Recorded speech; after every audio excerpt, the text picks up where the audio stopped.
What's up, y'all? It's TruthTiger, and today I'm going to talk about enablers, and enablers are just as bad as narcissists. There's enablers in a lot of other situations, but I'm going to talk about them in the situation of a narcissist. And the thing about enablers is enablers will they will enable the behavior of the narcissist. So they will go to the bat for the narcissist. They will talk about how this narcissist is a great guy, is a great lady, is a great person. They're nice, they're smart, they're cool. They might even tell you you should befriend this narcissist, you should date this narcissist. They may introduce you to this narcissist and try to push you to be friends with this narcissist. I've dealt with this before. I really have, where certain people wanted me to be friends with people who turned out to be very bad friends, who turned out to be very bad for me, who turned out to be very negative, and it's really not good. And the thing is, they will never hold the narcissist accountable. They will always make excuses for them, make excuses for their bad behavior, make excuses for their BS, make excuses for all the nasty things they say, make excuses for all the drama they bring.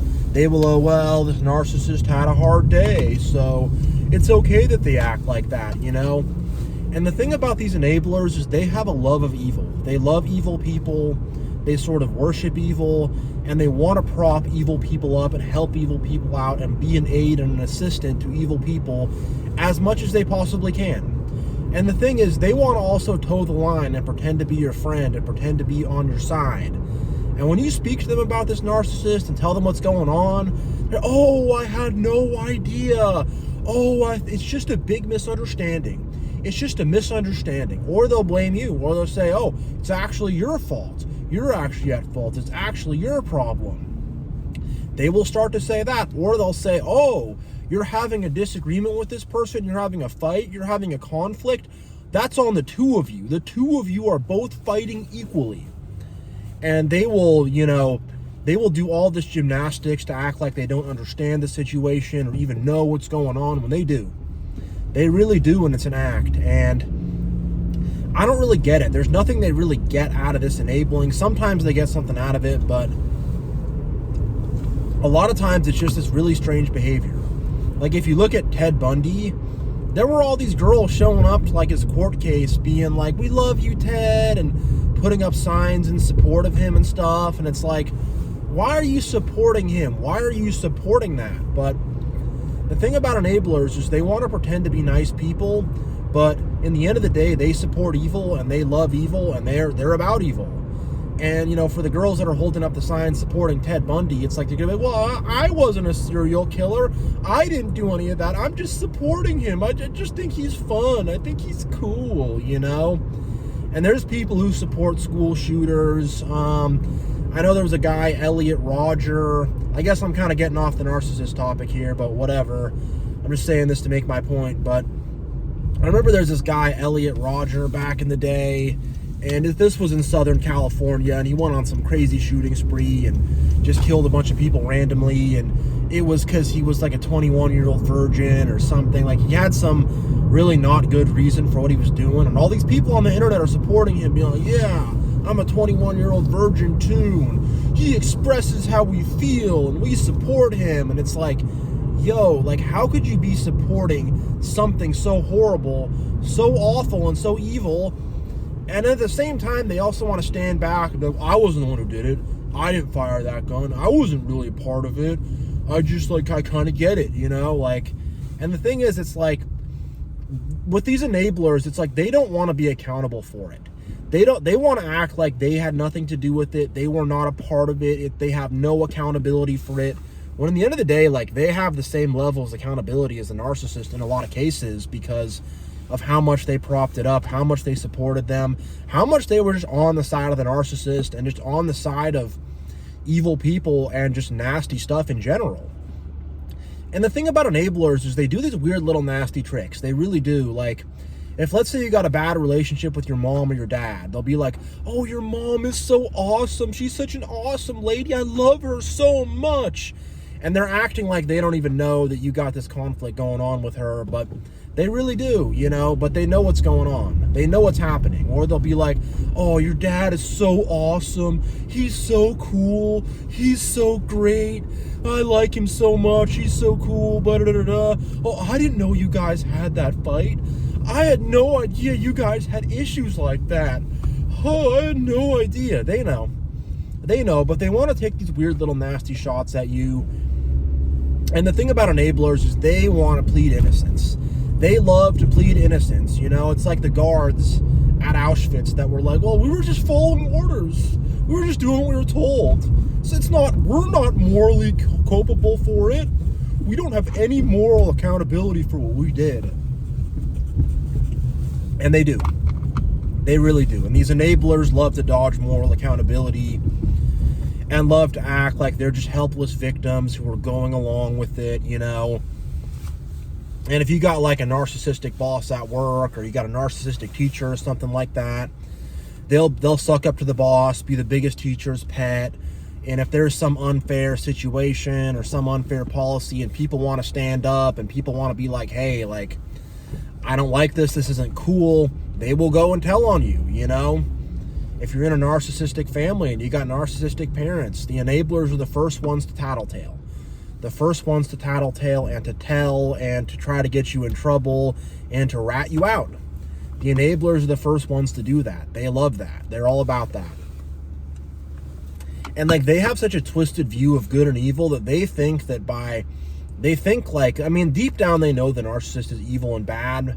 They really do. Like, you think about the Ted Bundy thing, like, they know what they're doing there, but they do this mental gymnastics and they try to tell themselves like, no, the narcissist is good and I have to help them. And when, like, you know, they're dealing with narcissists or sociopaths or evil people in general, like the evil people will tell them some twisted up version of the story to justify why they had to have an outburst or why they have to be mean or evil or creepy or nasty. And then they'll just like go along with them and affirm it. Be like, yes, you were totally right to fly off the handle. Yes, you were really right to call them those mean names. Yes, you were right to be petty. You know, that you did the right thing by being petty. You did the right thing by being mean and nasty, you know. And it's just like, whoa, you know. And really. And the thing is, it's like these enablers will pretend to be your friend. They'll act like they're not even taking a side, but they're not working with you. They're not rocking with you. They're not on your side. And when it comes to getting narcissists out of your life, you have to get the enablers out too. The enablers got to go as well. And the enablers will sometimes like pretend to be on your side. Like, oh, the narcissist is so mean and so bad. And oh my gosh, you know. And it's like, all right, you want to work with me and help me, you know, fight against this person. Help me get away from this person. Help put this person to justice, you know. No, I can't do that. I can't, no, you know. And it's like, okay, so I see what side you're on, you know, I really do. And I've had situations where I've had like narcissistic coworkers and I've told the manager about them and the manager was an enabler and he didn't want to do anything about it. He's just like, oh, well, it's kind of a you problem, you know. Yeah, enablers also love that one too. Well, that's kind of your problem and that's something you got to deal with. Can't help you, sorry, you know. And it's just like, gee whiz, you know. And the enablers are cowards, you know. They don't want to stand up to these narcissists. They don't want to say no. They don't want to like actually like stand up for anything that's good or actually fight against evil. They're too cowardly. They don't care to. They're evil themselves. They don't want to like condemn themselves as well. So they're just going to kind of just let it ride. And it's just like, whoa, you know, really, I mean, really, they're bad people. These enablers are not good people at all, you know. Don't be fooled by them. They'll pretend to be on your side and they'll pretend to take both sides or whatever, but at the end of the day, like, they're not really working with you. They're not rocking with you. And the thing about enablers also is, like, they seek out negativity. They seek out negative situations. They seek out narcissists. They want to help narcissists and prop narcissists up. They give such, like, favorable treatment to narcissists and stuff. If you ever see narcissists like prosper or get promotions at work or whatever, it's because there's these enablers that just like, they really like them. Like, enablers think like narcissists are really cool. Enablers think like someone who's egotistical and fake and manipulative, like they think that's like awesome and really cool and the best. And it's like, they don't like any genuine goodness or genuine kindness or like genuine good people. Like, they hate that. They love the false bravado, the fake ego. I mean, the enablers are in love with the mask. Like, we've all been fooled by the mask, but once we see through it for what it is, and once the narcissists start treating us nasty and we start to experience it ourselves, it's like, I hate this person. I hate dealing with this. This person's bad. They're mean. They're nasty. I don't want to deal with this, you know? This is not a good situation. The enablers, they don't really see it that way. They're like, well, he's very smart and demanding and he needs to get his way because, you know, he just has such good ideas. And that's just how people are, you know? I mean, like, Steve Jobs was a very famous narcissist, and he'd park in the handicap spot and he'd cuss people out and scream and get mad and get angry, but people are like, he just has such a good vision. His vision is so good, so we got to go along with it, you know? And it's just like, gee whiz. Like, with these enablers, it's like these enablers like don't have any sense of morals or ethics whatsoever. They don't care about it. They just like, if someone like has some like evil power that they show, you know, if someone is like bossy and domineering, like they really respect it, you know? They're like, you know, he's forceful and he needs to get his way. And I respect that about him, you know? And it's just like, really? Really? Like, why do you like that? Why are you into that, you know? It's just insane. It's just so insane, you know? And it's just like, man, like, if people had some sense of righteousness and some sense of good, there wouldn't be so much enabling going on. But if you look at a lot of the influencers who are famous and stuff, a lot of them are narcissists, and it's like, they got all these enablers that are just into the BS. They're into the drama. And I think with a lot of enablers, they don't really have their own life or their own situation or their own stuff going on. And then narcissists just have this black hole vortex of drama and negativity. And they just like, they're entertained by it. They enjoy it. I think a lot of the times when the narcissist has a victim and they have someone they're victimizing, the enablers get a sadistic pleasure from watching it, you know? I really think they get this sadistic pleasure from like watching a narcissist put you through crap, you know, and manipulate you and cause problems. And they want to be a part of it, you know? They don't want to they don't want to be the one who's directly responsible, you know? They don't want to be the one who's going to get in trouble, but they want to be a part of it, you know? They want to be around it. And it's just, it's really bad with these enablers. It's really bad. And they try to pretend like they're not a part of it. And I don't know, you know? It's like you're a kid in high school and you got a friend who's not doing the best stuff, and he goes to like steal some candy bars from the grocery store. And then there's the other kid that insists on going along, but he's like, I'm not going to steal any candy bars, but I'm going to go along and watch and be a part of it. And I think we've all done stupid stuff like that in high school, but it's a good example. But it's like, you're going along and you're like supporting them in this and you're being about this. If you were just like, yo, stealing's wrong, I'm not going to be with you when you're doing this. Like, what the heck, you know? But the other kids are like, no, I want to be a part. I'm not going to steal the candy bar myself. I don't want to get in trouble, but I'll watch you do it and you can take the fall and I can sort of, you know, get this contact high of the evil and of the manipulation and of the game, you know? That's what it is for these enablers. It's like they get a contact high off the narcissists, and the narcissists don't treat these enablers well either, but the enablers just go along with it. And they really like admire narcissists. They really think narcissists are cool and narcissists are interesting.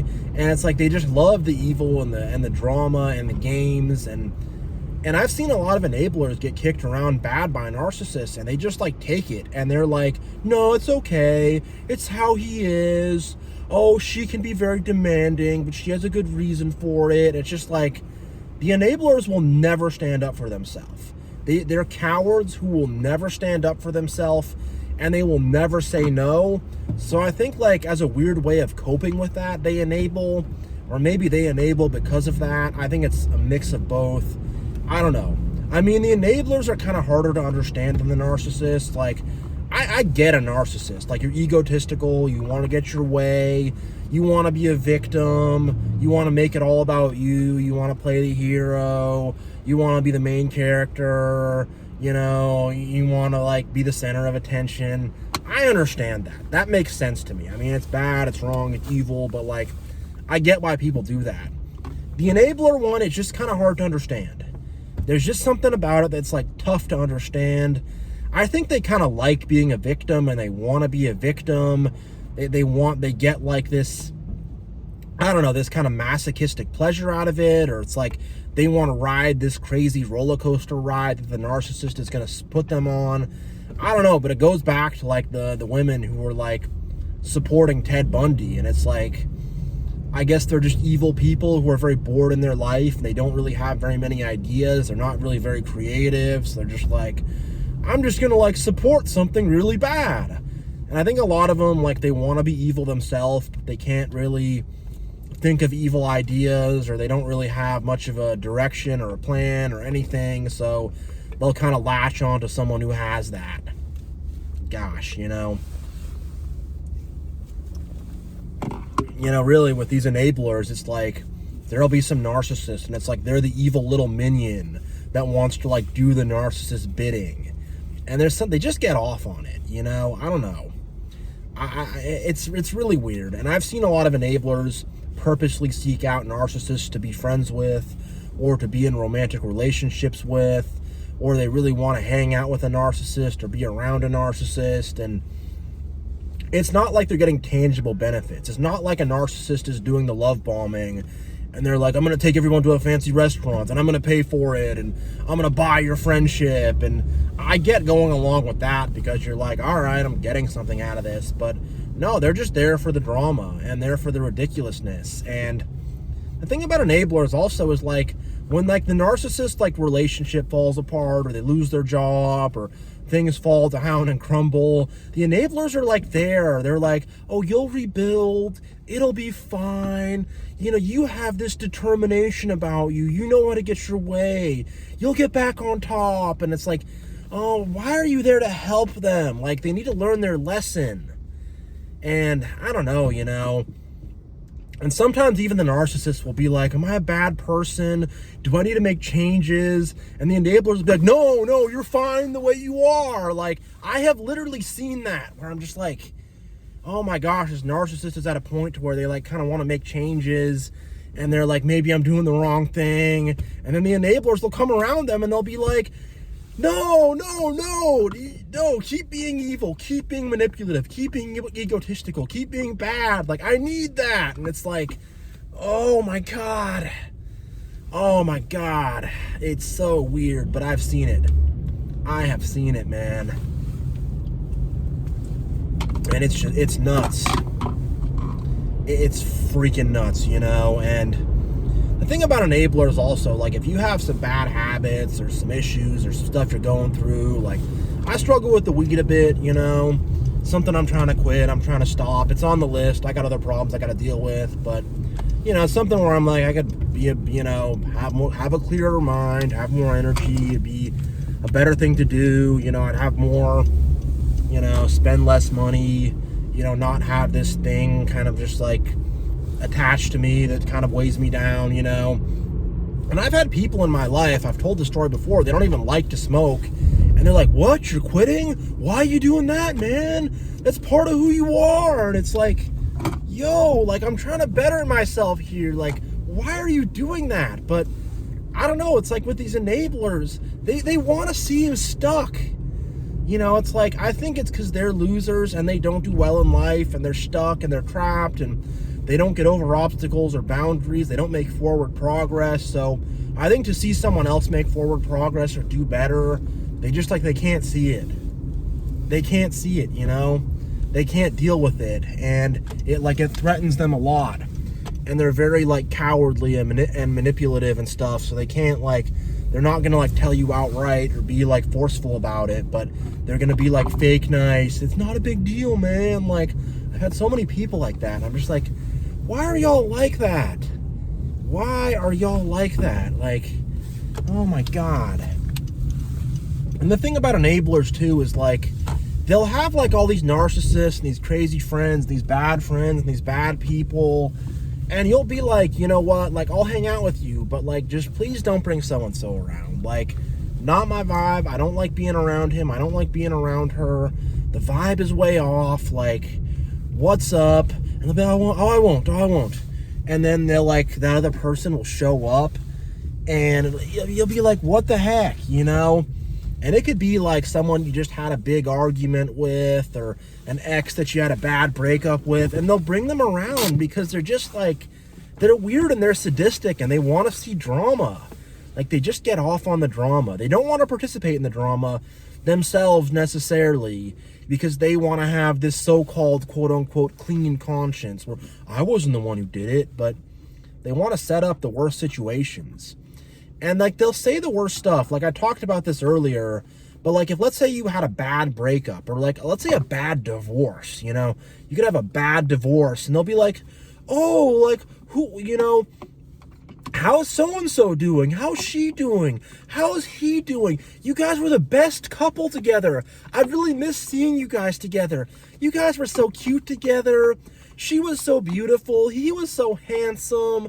I really missed having you guys come over to the house together.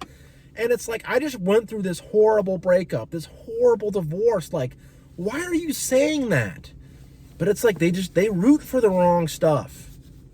I mean, I think that's the best way of putting enablers. Like, they root for the wrong things. Like, you know, I mean, like, the Philadelphia Eagles are an American football team. They're known for having an aggressive, rough, hostile fan base. And there was a player, he actually played for them later on, but earlier on in his career, he's a guy named Michael Vick. He got caught up doing this dog fighting thing where he has, like, dogs fight each other. You know, it's really bad, and he'd, like, torture the dogs. The dogs would fight to the death. It was really cruel. He went to jail for it. He had to, like, do all these apologies, and, you know, he had to get back in the good graces of the league. But when he's in Philly, man, like, so many people want to wear his jersey and want to celebrate it because they just want to be these goons, you know? And, I mean, there's comedy to that, I guess, but it's really crazy. It's really nuts, you know? And the thing about enablers is, like, someone could be, like, really toxic, like, red flags everywhere. Like, they're saying crazy things, acting crazy, just, like, the worst vibes in the world. And the enablers will be like, oh, he's so cool. Oh, she's really nice. And it's like, what? How do you think this, like, person's nice?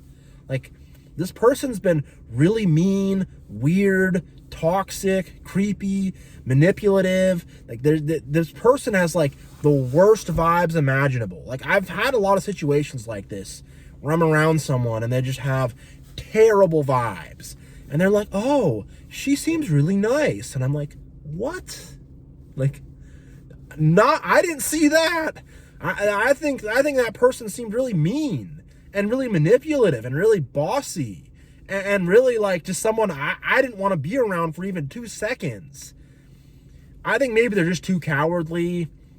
I think with a lot of enablers, they don't want to, like, accept evil. Like, there's a lot of evil on the earth. Like, the earth is a very evil place. I talk about this a lot. And I think, like, enablers don't want to accept that there's, like, evil things that happen. There's cruel things that happen. There's nasty things that happen. I think they don't want to, like, accept that. They don't want to accept the evil that's around them. They just want to, like, pretend it's not happening. I don't know, you know, like I said, the enablers are complicated. The enablers are complicated and tough to understand. Some of them have different motivations, but I've seen that one a lot where, you know, like, I've had one where, like, there was a guy who was obviously, like, a bad, you know, DRUG addict. You could tell by his vibe. The dude was just like a sketchball. And, you know, someone who was a family member to me is like, you know who you should hang out with? You and so-and-so. You guys have so much in common. And it was a weird passive-aggressive jab at me. And it was like, I remember I did end up actually hanging out with him. And it's like, the guy was just really messed up. And I'm like, yo, like, why did you tell me to hang out with that guy? Like, that guy's really weird. And he's just like, well, I don't know. Just like, I thought you needed a friend. And it's like, yo, this is my last point. A lot of enablers will, like, feed you to a narcissist. Like, there's a nasty narcissist, and they maybe don't want to be on the, they maybe don't want to catch the brunt of it, and you're new to the group and you don't know what's going on, so they'll try to like feed you to this narcissist. They'll try to get you to date the narcissist, be friends with the narcissist, be buddies with the narcissist, and like they'll all come together. And I've had this happen in churches and friend groups where they'll like try to get me to be friends with someone who's like clearly a bad friend, and it's like they want to like, you know, throw you, like it's like all the deers are running. Sometimes sometimes it's like the deers will be running and they'll like push one of the other deers off to the side to get eaten by the wolves. It's like they do that to you. It's like, all right, that way the narcissist can tear into him and not us, and you know, we can just get this crazy person off our hands. But it's like, you could stop hanging out with this person. You could cut them out of the friend group. You could stop going over to their house. You could stop inviting them over. You could stop eating food with them. You could stop smoking with them. You could stop drinking with them. You could stop getting coffee with them. You could stop watching TV and movies with them. You could stop hanging around them. You really could. But they just like don't do that. And I don't know, they just can't say no. I don't know what it is. Like, I can't fully understand the enablers, I'm going to be honest, but the enablers are just as bad for you as the narcissists. Don't get it twisted. So yeah, I'm going to end this video here. Thank you so much for watching. Much love, God bless, and I will see you all next time.